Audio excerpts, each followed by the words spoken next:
وهجاك هذين أنت شكله قدمنا عفيان كحكومة أيو مركزي أها عبد الكريم علي كار أو مركزي كهل يوم مجابستا قدوم يهان قبل كبنادر وزير كأرمها جدها حكومة فدرال كصوماليا مضان أحمد معلم فقي أيا فاهين كبحيد دالة أي ودو دولة فدرال كصوماليا يا جوابها أو قدران أي سامين تأكويرتي أبارتك جرد ودنكا وزير كأرمها جدها حكومة فدرال كصوماليا يا شيء إن أبارتني أتهايتي أو قدر ريد ومدة أفرتن سنة markaas ku dhacda wadankeena taasoo saameysay dad gaaraya 6.9 milyan oo qof oo u dhiganta 42% guud ahaan markaasi dalka iyo dadka ku dhaqan isla markaana ay ka barakicisayba deegaanadoodii 894 kun oo qof si ay u helaan biyo iyo baad halka 1.5 milyan oo caruur ahina ay la ildaran yihiin nafaqa darro baahsan hadaba wasiirka arrimaha gudaha ayaa arrimahaasi ka hadlaya soo baxay dawladda federaalka ee Soomaaliya ee ku saabsan xaaladda abaaraha dalka guud ahaan dalka Soomaaliya waxa ka jira abaartii ugu darneyd muddo 40 sano waxayna soo jiitamaysay muddo 2 sano oo dadka iyo dunyaduba ay la tacaalayeen 6.9 ilaa qiyaastii 7 milyan oo qof ayay saameysay oo u dhiganta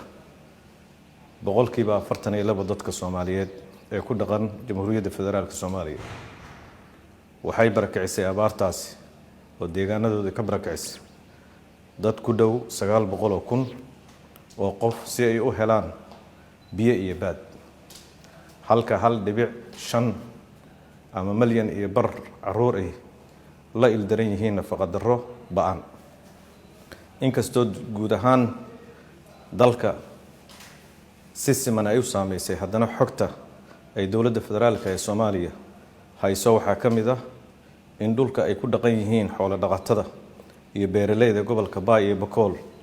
reer miyiga gobolka Gado deegaanada cadoonka ah iyo hawdka ku yaal gobolada Hiiraan Galgaduud Mudug Nugaal Sool iyo Togdheer ay abaartaasi saameysay tani sanadkii hore dawladda federaalka Soomaaliya waxay samaysay dadaalo iyo tallaabooyin ay wax kaga qabanayso xaaladda abaaraha waxaana kamid ahaa November 2021 in golaha xukuumadda federaalka Soomaaliya ay ku dhawaaqeen in abaartu tahay xaalad degdeg ah waxaana loo diray baaq dhammaan saaxiibada Soomaaliya iyo beesha caalamka iyo deeq-bixiyaashaba December 2021 golaha xukuumadda federaalka Soomaaliya waxay ku yabooheen in bil walba 20% laga jari doono mushaarkoodii loona isticmaali doono arrimaha gurmadka abaaraha hadda oo bisha September ay tahay 2022 ay gaartay lacagtaasi 750 kun oo dollarka Mareykanka oo laga jaray mushaaraadka wasiirada iyadoo loo isticmaalayo gaarsiinta gurmadka goobaha ugu baahida badnaa Janaayo ilaa Abriil 2022 dawladda federaalka Soomaaliya waxay qabatay shirar la yeelanayay deeq-bixiyaasha ururada bulshada rayidka ganacsatada iyo culimada Soomaaliyeed si loo dardargeliyo gurmadka abaaraha inta aysan xaaladdu sii xumaan waxaana la bilaabay in raashin loo qaado magaalooyinka qaar bisha Maajo ilaa Luulyo 2022 madaxweynaha dawladda federaalka Soomaaliya wuxuu magacaabay ergeyga gaarka ah ee gurmadka abaaraha halka ay dawladda federaalka Soomaaliya ka heshay dawladda Imaaraadka Carabta ee walaalaha nahay 9.6 milyan oo lagu talagalay gurmadka abaaraha iyadoo tan iyo bilowgii gurmadka abaaraha 3,200 tan oo raashin la gaarsiiyay dad ku dhow nus milyan qof sidoo kale madaxweynaha Jamhuuriyadda Federaalka Soomaaliya 31 bishii May wuxuu booqday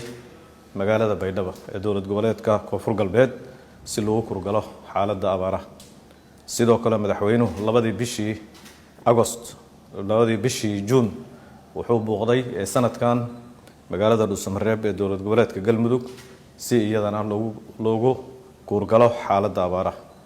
August iyo September 2022 waxay dawladda federaalka Soomaaliya dib u howlgelisay hay'adda maareynta musiibooyinka iyadoo la aasaasay guddiga qaran ee gurmadka abaaraha oo ka kooban 16 xubnood oo isugu jira wasiiro culimo ganacsato iyo bulshada rayidka xoghaynna ay u tahay xarunta qaran ee howlgalka gurmadka degdega New York.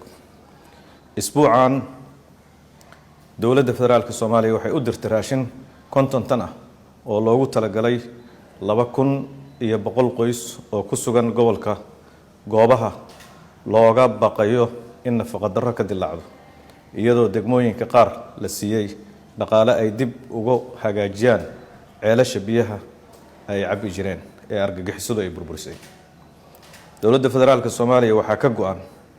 howlaha xoojinta iyo dardargelinta dadaalada gurmadka abaaraha si loo samata bixiyo bulshada Soomaaliyeed ee la ildaran masiibada abaarta.